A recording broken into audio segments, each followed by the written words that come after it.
प्यारे बच्चों, आज हम कक्षा 7 का पाठ 10 बड़े चलो पढ़ेंगे, जिसके कवि श्री सोनलाल द्विवेदी जी हैं।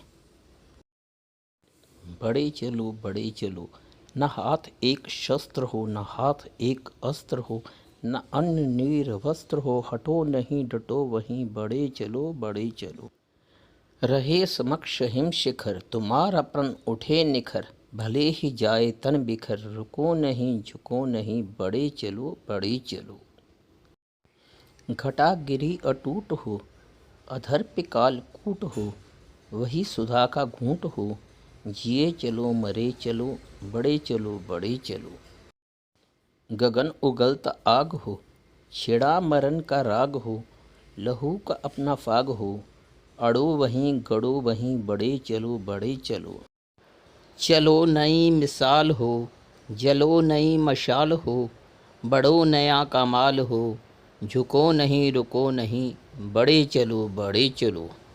अशेष रक्त तोल दो, स्वतंत्रता का मोल दो, कड़ी युगों की खोल दो, डरो नहीं मरो वहीं, बड़े चलो। बड़े चलो कविता श्री सोनलाल द्विवेदी जी की देश की स्वतंत्रता से पूर्व की रचना है। यह कविता देशभक्ति से ओतप्रोत है। इसमें स्वतंत्रता सेनानियों को कवि आगे बढ़ने की प्रेरणा दे रहा है। कवि कहता है कि चाहे तुम्हारे पास कोई शस्त्र ना हो और तुम्हारे पास खाने के लिए भी कुछ ना हो, फिर भी देश को आज़ाद करवाने के लिए आगे बढ़ते रहो। तुम अपने मार्ग की बड़ी से बड़ी बाधा को चीरकर आगे बढ़ो, झुकने का नाम ना लो। इसके लिए तुम अपने रक्त की एक एक बूंद बहा दो। इसमें कवि स्वतंत्रता सेनानियों को भारत की युगों की पराधीनता को समाप्त करने के लिए प्रेरित करता है।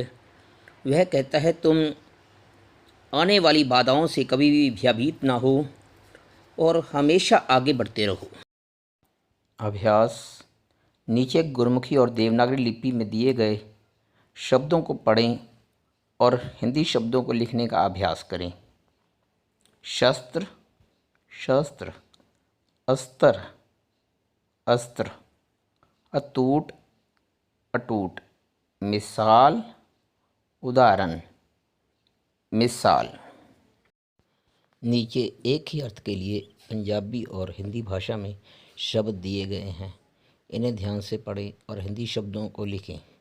बर्फानी चोटी, हिमशिखर, होठ, बुल, अधर, अमृत, सुधा, जहर, कालकूट, होली, फाग, आज़ादी, स्वतंत्रता। इन शब्दों के अर्थ लिखते हुए वाक्यों में प्रयोग करें। समक्ष, सामने, हमें अपने समक्ष मुसीबतों को देखकर घबराना नहीं चाहिए। दूसरा है कालकूट, कालकूट है जहर। समुद्र मंथन के समय भगवान शिव ने कालकूट पिया था। सुधा, सुधा का अर्थ होता है अमृत। हर व्यक्ति सुधा पीना चाहता है। फाग, फाग का अर्थ है होली। सीमा पर हमारे सैनिक लहू का फाग खेलते हैं। अशेष, अशेष का अर्थ है बेटे सारा। हमें अपने देश के लिए अपना अशेष जीवन अर्पित कर देना चाहिए। विपरीतार्थक शब्द लिखें। स्वतंत्रता, प्रतंत्रता, मरण, जीवन, कालकूट, सुधा। संज्ञा शब्द बनाएं। रुकना, रुकावट, झुकना, झुकाव, जलना, जलन, निखरना, निखार, बिखरना, बिखराव। इन शब्दों के दो दो पर्यायवाची लिखें। वस्त्र, कपड़ा, चीर, शिखर, चोटी, श्रृंग, अटूट, मजबूत, दृढ़, राग, प्रेम, सुर, मशाल, लो, दीपदंड, मिसाल, नमूना, उदाहरण, नीर, पानी, जल। प्यारे बच्चों, आशा है आप इसे ध्यान से पढ़ेंगे और सीखने का प्रयास करेंगे। आप सभी का बहुत बहुत धन्यवाद।